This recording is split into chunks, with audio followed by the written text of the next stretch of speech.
بسم اللہ الرحمن الرحیم۔ السلام علیکم ورحمۃ اللہ وبرکاتہ۔ الحمد للہ وکفی وسلام علی عبادہ الذین اصطفی، اما بعد۔ حاضرین و ناظرین، یہ درس حدیث نمبر 548 ہے۔ آج کا عنوان ہے رسول رحمت صلی اللہ علیہ وسلم کی قیمتی نصیحت۔ روایت سماعت کیجیے، ترجمے کے بعد تشریح کی جائے گی۔ بسم اللہ الرحمن الرحیم۔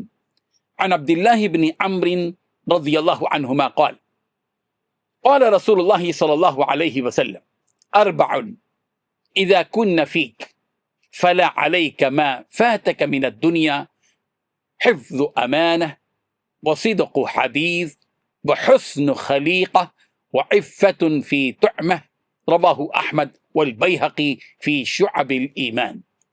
ترجمہ یوں ہے، حضرت عبداللہ بن عمرو رضی اللہ عنہما سے روایت ہے کہ رسول رحمت صلی اللہ علیہ وسلم نے ارشاد فرمایا، چار چیزیں ایسی ہیں کہ اگر وہ تمہارے اندر موجود ہوں تو پھر دنیا کی جو چیز تم سے چھوٹ جائے اس کا کوئی نقصان نہیں۔ امانت کی حفاظت کرنا، سچی بات کرنا، اچھے اخلاق کا حامل ہونا، اور کھانے پینے میں پاکیزگی اور پرہیزگاری کا اختیار کرنا۔ حاضرین و ناظرین، اس حدیث میں رسول رحمت صلی اللہ علیہ وسلم نے کامیاب اور باکردار زندگی کے چار ایسے بنیادی اصول بیان فرمائے ہیں جنہیں اختیار کر لینے کے بعد دنیا کی بہت سی ظاہری نعمتوں سے محرومی بھی انسان کے لیے نقصان دہ نہیں رہتی۔ عام طور پر لوگ دولت، جائیداد، عہدہ، شہرت اور دنیاوی آسائشوں کو کامیابی کا معیار سمجھتے ہیں، لیکن نبی کریم صلی اللہ علیہ وسلم نے واضح فرمایا کہ اصل کامیابی ان اعلیٰ اخلاقی صفات کے حصول میں ہے جو انسان کو اللہ تعالیٰ کے قریب اور مخلوق کے درمیان معزز بنا دیتی ہے۔ حدیث شریف میں سب سے پہلے امانت کی حفاظت کا ذکر فرمایا۔ امانت صرف مال و دولت تک محدود نہیں، بلکہ ہر وہ ذمہ داری، راز، عہد اور حق جو کسی کے سپرد کیا جائے امانت میں شامل ہے۔ ایک سچا مسلمان امانت میں خیانت نہیں کرتا، بلکہ ہر حال میں دیانتداری اور ذمہ داری کا ثبوت دیتا ہے۔ انبیاء کرام علیہم السلام کی نمایاں صفات میں امانت داری بھی شامل تھی۔ دوسری صفت سچائی ہے۔ سچائی ایمان کی علامت ہے اور تمام نیکیوں کی بنیاد ہے۔ سچا انسان لوگوں کے اعتماد کا مرکز بنتا ہے، جبکہ جھوٹ انسان کی عزت، وقار اور اعتبار کو ختم کر دیتا ہے۔ سچ بولنا بعض اوقات مشکل محسوس ہوتا ہے، لیکن اس کے نتائج ہمیشہ خیر اور برکت پر مشتمل ہوتے ہیں۔ تیسری صفت حسن اخلاق ہے۔ اچھے اخلاق اسلام کی روح اور رسول رحمت صلی اللہ علیہ وسلم کی نمایاں تعلیمات میں سے ہے۔ نرم مزاجی، خوش اخلاقی، بردباری، معافی، ہمدردی اور احترام انسانیت حسن اخلاق کے مختلف مظاہر ہیں۔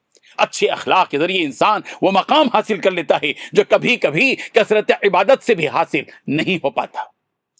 چوتھی صفت عفت فی الطعمہ، یعنی کھانے پینے اور رزق کے معاملے میں پاکیزگی اور حلال کا اہتمام۔ مومن اس بات کی فکر کرتا ہے کہ اس کی کمائی حلال ہو، اس کا کھانا پاک ہو، اس کے جسم کی پرورش جائز ذرائع سے ہو۔ حرام کمائی عبادت کی قبولیت میں رکاوٹ بنتی ہے، جبکہ حلال رزق دل میں نور پیدا کرتا ہے، زندگی میں برکت آتی ہے اور دعا میں قبولیت پیدا ہو جاتی ہے۔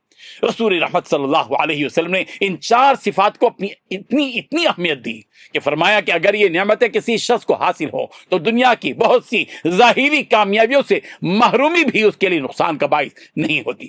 اس کی وجہ یہ ہے کہ دنیاوی نعمتیں عارضی ہیں، جبکہ یہ صفات انسان کی دنیا بھی سنوارتی ہیں اور آخرت بھی۔